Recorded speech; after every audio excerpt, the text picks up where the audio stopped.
Assalamualaikum warahmatullahi wabarakatuh. Sahabat Muslim Indonesia Turidu yang dirahmati Allah. Alhamdulillahirrahmanirrahim.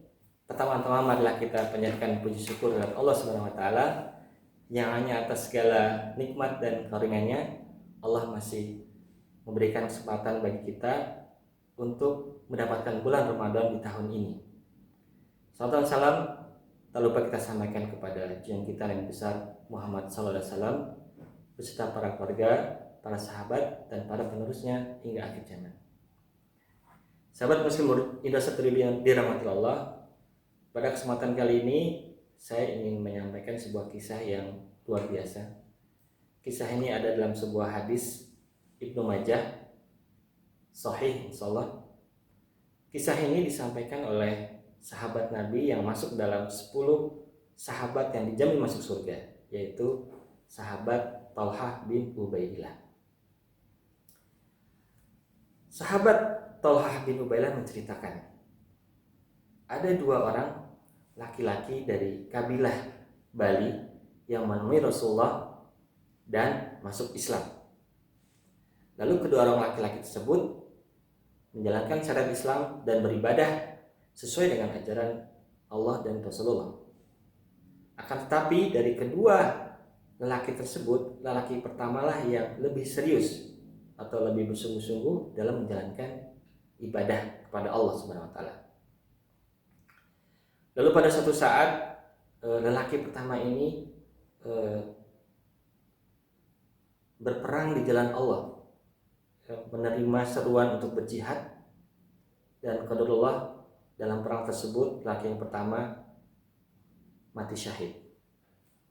Sementara lelaki yang kedua tetap hidup sampai setahun kemudian, dan pada akhirnya lelaki kedua tersebut juga wafat dikarenakan sakit.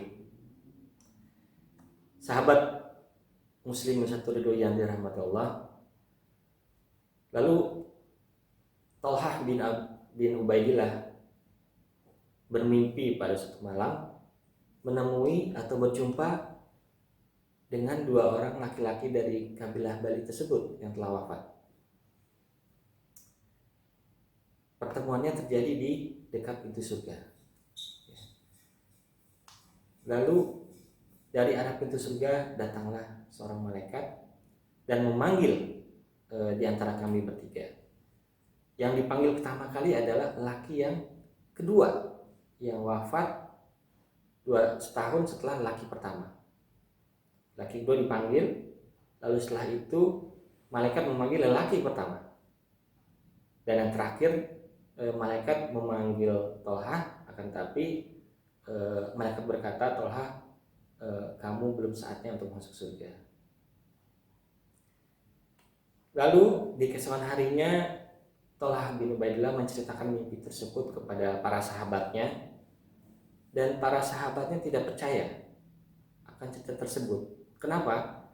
Karena para sahabat yang lain merasa bahwa lelaki pertama ibadahnya lebih hebat, lebih bersungguh-sungguh jihadnya, menerima ajakan perang dengan luar biasa. Tapi kenapa sahabat atau lelaki pertama ini dipanggil setelah lelaki yang kedua? Akhirnya mimpi tersebut sampailah kepada Rasulullah. Lalu Rasulullah memberikan keterangan atau memberikan jawaban kepada para sahabat. Apa yang dikatakan Rasulullah? Rasulullah berkata kepada para sahabat, bukankah lelaki yang kedua ini memiliki waktu setahun lebih banyak dibanding lelaki pertama? Lalu para sahabat menjawab, benar ya Rasulullah. Lalu Rasulullah pun meneruskan, bukankah lelaki kedua ini menemui Ramadan, berpuasa Ramadan, sholat di bulan Ramadan, dan melakukan ibadah ini dan itu? Lalu para sahabat pun menjawab, benar ya Rasulullah. Rasulullah akhirnya mengakhiri, sesungguhnya perbedaan di antara mereka adalah seperti langit dan bumi. Sahabat Muslim yang dirahmati Allah, dari kisah tersebut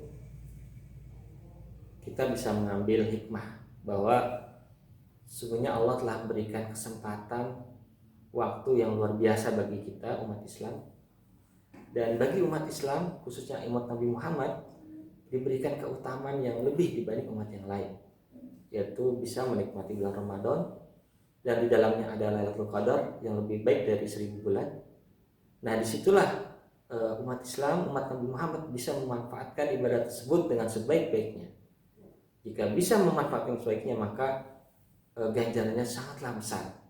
Sehingga digambarkan perbedaan 1 tahun itu menyebabkan perbedaan yang sangat besar sekali seperti langit dan bumi di antara kedua lelaki-laki dari kabilah Bali tersebut, sebagaimana dalam kisah yang disampaikan oleh Talha bin Ubaidillah.